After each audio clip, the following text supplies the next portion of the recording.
Saya katakan bahwasanya Al-Imam Nawawi membolehkan bid'ah hasanah. Al-Imam Al-Iz bin Abdissalam juga membolehkan bid'ah hasanah. Al-Imam Syafi'i juga membolehkan bid'ah hasanah. Tetapi bid'ah hasanah yang dimaksud oleh mereka, para imam, bukan yang dimaksud oleh masyarakat umum. Yang dimaksud dengan bid'ah hasanah mereka adalah sarana-sarana. Contohnya apa? Makanya saya akan bacakan di sini perkataan Al-Iz bin Abdissalam. Al-Iz bin Abdissalam ini ulama besar mazhab Syafi'iyah yang dinukil perkataannya oleh Imam Nawawi. Imam Nawawi sehingga mengikuti mengatakan bahwasanya bid'ah terbagi menjadi 5. Dan sebelum saya membacakan perkataan beliau, saya ingin jelaskan. Yang dimaksud dengan bid'ah hasanah oleh para ulama Syafi'iyah adalah hal-hal yang berkaitan dengan sarana, bukan ritual. Contohnya mereka mengatakan di antara bid'ah hasanah, bid'ah yang wajib atau bid'ah yang mustahab. Contohnya bikin jembatan, contohnya bikin pondok. Bikin pondok ada nggak di zaman Nabi? Nggak ada.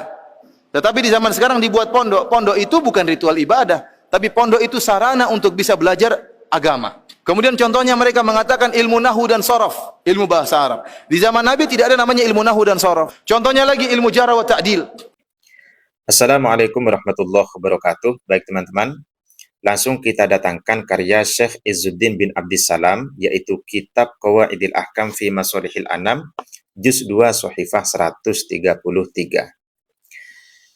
Kita cek dalam kitab ini, apakah benar Syekh Izzuddin bin Abdissalam menyatakan bahwa bid'ah hasanah hanya berlaku untuk sarana-sarana saja, hanya terbatas pada sarana-sarana saja, dan tidak berlaku untuk praktek ritual atau ibadah, sebagaimana yang diklaim oleh Ustadz Firanda tadi. Namun sebelum membahas tentang contoh-contohnya, saya ingin mengulas definisi bid'ah menurut Syekh Izzuddin bin Abdissalam. Langsung saja kita masuk. Bismillahirrahmanirrahim. Al-bid'atu fi'lu ma lam yu'had fi asri Rasulillah sallallahu alaihi wasallam. Yang dikatakan bid'ah adalah melakukan perbuatan yang tidak pernah dikenal pada masa Rasulullah sallallahu alaihi wasallam. Sudah jelas teman-teman? Jadi konsekuensi dari definisi ini adalah jika ada perbuatan yang tidak pernah ada pada masa baginda Nabi, maka statusnya adalah bid'ah. Baik itu perbuatan sahabat, atau perbuatan tabi'in, ataupun tabi'it tabi'in, atau bahkan perbuatan kegiatan yang ada pada saat ini. Itu masuk dalam kategori bid'ah. Namun, untuk mengukur perbuatan tersebut itu tertolak ataukah tidak, maka kita harus menimbangnya berdasarkan kaedah-kaedah syariat. Di sini dikatakan antu rodol bid'atu ala qawaidis syariah. Jadi mengukurnya itu berdasarkan kaedah syariat, bukan berdasarkan apakah perbuatan itu termasuk sarana ataukah tidak, bukan itu.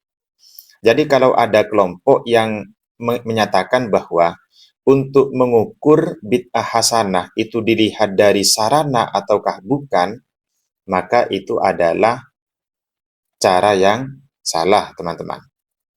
Jadi mengukur bid'ah itu bukan dari sarana atau bukan, tapi mengukurnya berdasarkan kaidah syariat. Nah, ini kita bahas ini dulu. Wahya mungqasimatun ila bid'atin wajibatin. Jadi bid'ah itu ada bid'ah wajib. Dibagi menjadi 5 ya. Bid'ah wajib, yang kedua bid'ah haram, 3 bid'ah sunnah, 4 bid'ah makruh, dan yang kelima bid'ah mubah. Dan untuk mengukur perbuatan baru yang tidak pernah ada pada masa Rasulullah, kira-kira masuk pada klasifikasi yang mana? Maka antu rodol bid'atu ala qawaidis syariati, bid'ah itu harus diukur berdasarkan kaidah syariat. Jadi sekali lagi ukurannya itu bukan antara sarana atau bukan sarana.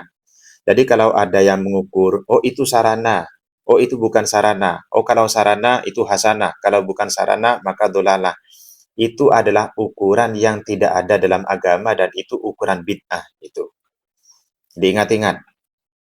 Jadi mengukurnya itu bukan antara sarana dan bukan sarana, tapi mengukurnya berdasarkan kaidah syariat.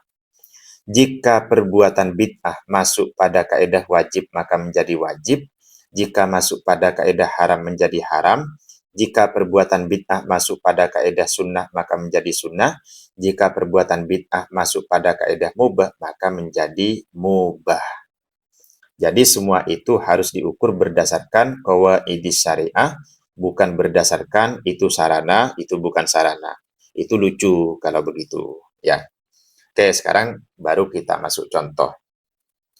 Makanya definisi ini penting supaya kita paham contoh. Karena kalau kita hanya comot satu contoh lalu kita simpulkan, kita generalkan, maka itu salah juga. Seperti dalam video tadi. Memang dalam contoh-contohnya ini teman-teman ya. Walil bida'il wajibah amthilatun. Ada beberapa contoh. Pertama, istighol bi ilmin nahwi, mempelajari ilmu nahwu. Kemudian yang kedua, mempelajari atau menghafal gharibnya Al-Quran dan Sunnah. Kemudian contohnya lagi membukukan usul fikih. Kemudian contohnya lagi membahas tentang jarh wa ta'dil untuk membedakan hadis sahih dan hadis yang tidak sahih. Nah, dari sini dipahami ini adalah sarana. Dipahami adalah sarana. Lalu disimpulkan bid'ah hasanah itu ternyata hanya berlaku pada sarana, bukan pada ritual. Nah, ini kalau memahami contoh ya seperti itu. Kemudian bid'ah yang mandubah. Contohnya seperti ihdatsur rubut wal madaris wa bina'ul qanatir.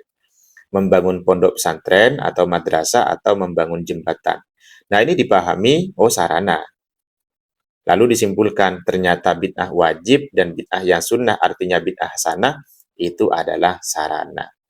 Nah, kalau memahami seperti itu ya salah. Ya. Yang benar itu yang disampaikan oleh Syekh Izzuddin bin Abdissalam. Jadi kaedahnya itu berdasarkan kaedah syariat. Sehingga ini tidak terbatas pada sarana atau non-sarana. Baik sarana ataupun ritual ibadah, jika masuk pada kaedah syariat yang statusnya wajib atau mandub, maka menjadi bid'ah wajib dan juga menjadi bid'ah mandub. Contohnya apa? Ternyata Syekh Izzuddin ini memberikan contoh dan ini mungkin yang tidak dipaham, teman-teman.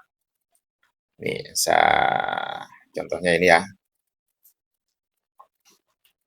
Di antara contoh yang sunnah adalah wa minha kullu ihsanin lam yu'had fil asril awal. Setiap perbuatan baik. Berarti setiap perbuatan baik ini tidak hanya terbatas pada sarana. Tapi kegiatan apapun yang tidak ada pada masa Rasulullah. Misalkan seperti Maulid Nabi. Maulid Nabi itu adalah ihsan. Tidak ada pada masa Rasulullah. Contoh. Ya, kalau kita mengikuti orang-orang yang mengatakan Maulid Nabi, itu tidak ada pada masa Rasulullah. Maulid Nabi itu adalah perbuatan baik, maka termasuk bid'ah yang sunnah. Atau misalkan seperti tahlilan, itu adalah kebaikan. Tidak ada pada masa Rasulullah. Tujuannya apa? Tujuannya untuk mendoakan, untuk membaca Al-Quran. Ya maka masuk pada bid'ah hasanah. Jadi seperti itu. Jadi ini tidak terbatas pada sarana. Kemudian yang kedua yang tidak disebutkan tadi adalah sholatut tarawih. Ternyata Syekh Izzuddin bin Abdissalam memasukkan sholat tarawih pada contoh bid'ah mandubah. Kenapa? Karena sholat tarawih ini tidak ada pada masa Rasulullah. Sholat tarawih ini ada pada masa sahabat. Jadi kita kembali lagi ke definisinya. Lam yuhad fi asri Rasulillah. Sholat tarawih ini adalah praktek ibadah tidak ada pada masa Rasulullah Shallallahu Alaihi Wasallam. Oke, sekarang kita bahas buktinya mana jika sholat tarawih tidak ada pada masa Rasulullah.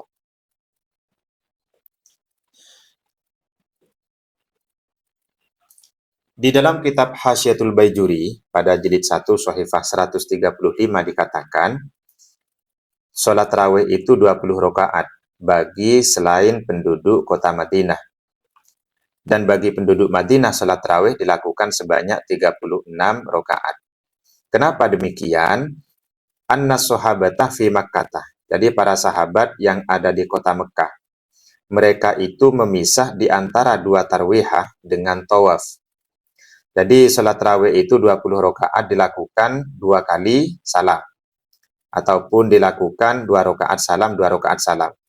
Jadi ketika sudah mendapatkan 2 rakaat salam, kemudian setelah itu melanjutkan 2 rakaat salam.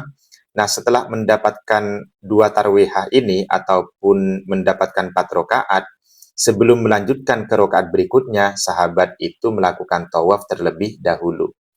Yang tujuannya liyastarihu untuk merefresh. Wa yanshutu bidalik agar semangat melanjutkan ke rakaat-rakaat berikutnya. Nah, praktek ini tidak pernah ada pada masa baginda Nabi. Jadi ada sahabat melakukan sholat 2 rakaat salam, kemudian 2 rakaat salam, kemudian setelah itu tawaf, lalu setelah itu melanjutkan. Ini tidak ada pada masa Rasulullah. Ini adalah kreasi pada para sahabat. Makanya ini disebut sebagai tarawih. Karena kenapa? Dia starihu. Jadi merefresh dengan cara tawaf agar semangat melanjutkan rakaat berikutnya. Maka sumiyat tarawih disebut sebagai sholat tarawih wa kana dzalik bijtihadin, dan itu berdasarkan ijtihad sahabat. Artinya ini perbuatan bid'ah tidak ada pada masa Rasulullah mengikuti definisi Syekh Izzuddin bin Abdissalam. Namun meskipun bid'ah ini termasuk bid'ah mandubah, la bi amrihi, tidak diperintahkan oleh baginda Nabi. Nah, karena di kota Madinah tidak ada Ka'bah sehingga tidak bisa tawaf, maka kemudian para sahabat berijtihad untuk mengganti tawaf tersebut dengan 4 rakaat sehingga ketemunya hitungannya 36 rakaat, dan ini pun berdasarkan ijtihad sahabat, tidak pernah diajarkan oleh Nabi. Ini teman-teman ya. Jadi sholat tarawih itu adalah bid'ah, namun bid'ah hasanah, spesifiknya adalah bid'ah yang mandubah. Jadi kalau di video tadi dikatakan bahwa bid'ah hasanah hanya terbatas pada sarana, itu salah. Buktinya di dalam kitabnya sendiri, Syekh Izzuddin memberikan contoh sholat tarawih dengan apa yang saya ulas tadi. Itu teman-teman, Assalamualaikum warahmatullahi wabarakatuh.